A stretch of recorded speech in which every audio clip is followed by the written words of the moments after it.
Tupac imyaka 29 irashize. Imyaka 29 irashize umuraperi Tupac yitabye Imana. Tupac yaba yarishwe n'iki? Turaza kugarukira mu Burusiya, tuvuge mu rwa Moscow, tuvuge ibihabera, tuvuge ku ijambo Vladimir Putin yabashije kuba yahavugira ejo. Imyaka 29 irashize Tupac yishwe. Reka twibukiranye indirimbo za Tupac zibihe byose. Kora subscribe kuri Soma Rwanda TV hamwe na Steven Rwanda. Wari umunsi nk'iyindi yose, gusa waje kurangizwa n'amarira. Ubwo umuraperi w'umunyamerika Tupac Amara Shakur wamamaye nka Tupac yaraswaga urufaya rw'amasasu avuye kureba umukino w'iteramakofe wari wahuje Bruce Seldon na Michael Tyson. Byari ku tariki 7 Nzeri mwaka w'1996. Ngira ngo Tyson mwese muramuzi. Uyu mugabo yahise ajyanwa igitaraganya kwa muganga, ariko kwa 16 Nzeri 1996 ubuzima bubuza kwanga, kugeza aho byaje gutangazwa ko yitabye Imana azize ibikomere yatewe n'amasasu byatumye aviramwo imbere. Aya masasu yayarasiwe mu mujyi wa Las Vegas, aho ni naho yaje kugwa. Mu bihe bitandukanye ku mbuga nkoranyambaga z'amakuru zikomeye ku isi hagaragajwe amafoto y'uyu muraperi aherekejwe n'amagambo yakundaga kuvuga amugaragaza nk'umuntu waranzwe n'ibitekerezo bigusha ku mpinduramatwara. Uyu muraperi yapfuye afite imyaka 25 yonyine. Iby'urupfu rwe biracyarimo urujo cyane ko nta muntu n'umwe wamwishe uramenyekana.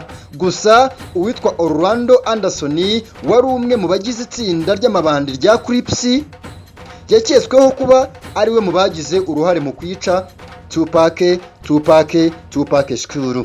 Icyakora uyu mugabo yahakanye kenshi kugira uruhare muri ubwo bwicanyi, kandi ntazigera ahamwa n'iki cyaha, kuko mu mwaka w'1998 Anderson nawe yaje kugwa mu yindi mirwano y'amabandi itari ifitanye isano n'urupfu rwa Tupac. Nyuma y'imyaka 27, tariki 29 Nzeri mwaka wa 2023, nyirarume wa Anderson witwa Duane Kofi D. Davis yafashwe nyuma yo gukurikiranwa Kanama ku bucamanza ashinjwa icyaha cyo kwica ku bushake Tupac Shakur. Uyu mugabo biravugwa ko yaba yarafatanyijwe n'umwishywa we Anderson bakica Tupac. Uyu mugabo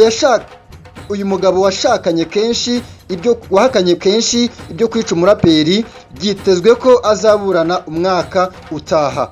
N'umwaka wa 2026. Tupac yubatse izina mu gihe gito cyane, amenyekana hanini kubera ubutumwa bwari mu ndirimbo ze, ubutumwa bwajyanaga cyane n'ubuzima bw'abirabura muri Amerika. Ngira ngo murabizi kiriya gihe umwirabura yafatwaga nk'ingurube, nta gaciro yari afite muri Amerika. Azwi cyane ku kuba ataratinyaga kuvuga ikimuri ku mutima, akagira amagambo abenshi bemeza ko yashoboraga gusesereza abafite umutima woroshye. Ni umugabo wababaje abantu ku buryo n'uyu munsi akivugwaho cyane, ndetse indirimbo ze ziracyumvikana hirya no hino muri Amerika ndetse no ku isi hose muri rusange. Uyu munsi rero bakunze ba Soma Rwanda TV, ngiye kubagezaho zimwe mu ndirimbo za Tupac zakunzwe. Ndajya nzibabwira mu Cyongereza, ngaruke nzibasobanurire mu Kinyarwanda. Reka turebe indirimbo ya mbere yitwa Letter to My Born Children. Letter to My Born Children. Iyi ni indirimbo yaririmbiraga umuhungu we. Turagaruka ku ndirimbo yitwa So Many Tears, amarira menshi cyane ku isi. Nayo ni indirimbo ya Tupac. Dear Mama, mama wanjye nkunda. Nayo ni indirimbo ya Tupac. Trapped na agatego. Nayo ni indirimbo ya Tupac. To Live and Die in Las Vegas, baho cyangwa ufe muri Las Vegas. Hit Em Up, iyi nayo ni indirimbo ya Tupac. Kubitira cyangwa se kubita utababarira. Brenda's Got a Baby, nayo ni indirimbo ya Tupac. I Get Around, nayo ni indirimbo ya Tupac. The Outlaws Baby Don't Cry, nayo ni indirimbo ya Tupac. Ghetto Gospel, nayo ni indirimbo ya Tupac. Pax Life Fit T.I. Ashanti, nayo ni indirimbo ya Tupac. Bakunzi ba Soma Rwanda TV, ikiganiro nimenya byinshi. Ngira ngo ubwo natangiraga nababwiye ko ndaza kubabwira ibiri kubera i Moscow hariya mu Burusiya. Ese mu Burusiya byaba byifashe gute hariya kwa Vladimir Putin, perezida w'igihangange? Putin yakeje, nimvuga gukeza wumve gusingiza cyangwa se kurata. Putin yarase umujyi wa Moscow umaze imyaka 878.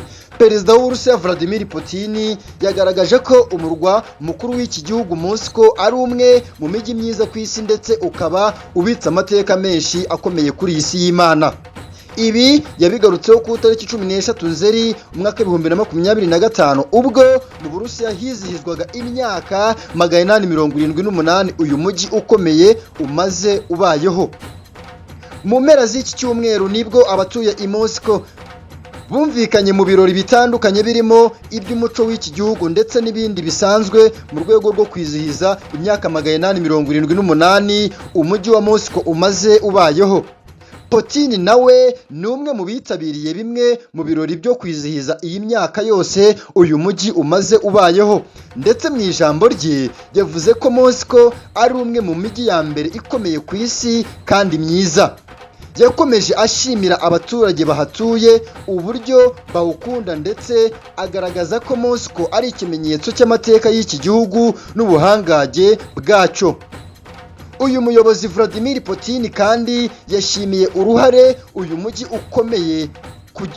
mujyi ukomeje kugira mu ntambara bahanganyemo n'umwanzi w'iki gihugu cy'Uburusiya. Uwo mwanzi akaba ari Ukraine kubera ko ariho habarizwa icyicaro gikuru cya gisirikare cy'iki gihugu. Ubuyobozi bwa Moscow bwatangaje ko mu mpera z'iki cyumweru hateganyijwe kuba ibirori bitandukanye birimo iby'imyidagaduro, iserukiramuco, siporo ndetse n'ibindi mu rwego rwo kwizihiza imyaka 878 uyu mujyi umaze ubayeho. Moscow niwo mujyi wa mbere utuwe n'abaturage benshi i Burayi kubera ko utuwe n'abagera kuri miliyoni 125. Moscow yashinzwe mu mwaka w'1147 ubwo igikomangoma Yuri Dolgorukoriyu cya Suzidari cyahakoreraga inama. Wagiye ugabwaho ibitero inshuro nyinshi ukigarurirwa n'amahanga, aho ibyibukwa cyane ari nko mu 1812 ubwo wigarurirwaga n'icyamamare Napoleon. Ngira ngo ku bantu bize amateka uyu mugabo muramuzi. Abari hagati ya miliyoni 13 ndetse na miliyoni 18 bawusura buri mwaka. Urumva ni umujyi udasanzwe niba usurwa n'abantu bagera muri miliyoni 13 ndetse na miliyoni 18. Bakunze basoma Rwanda TV, ikiganiro n'imenya byinshi, ni ikiganiro mugezweho na Steven Rwanda. Kora subscribe niba ukunda ibiganiro byanjye, ubundi tujye tubana buri munsi. Uri umuntu w'ingenzi, uri umuntu w'agaciro, uri umunyabwenge rwose, uzagera kuri byinshi niba ukunda ibiganiro byanjye. Ndagukunda cyane. Shanti, gira ubuzima bwiza, gira ubwenge, gira iterambere.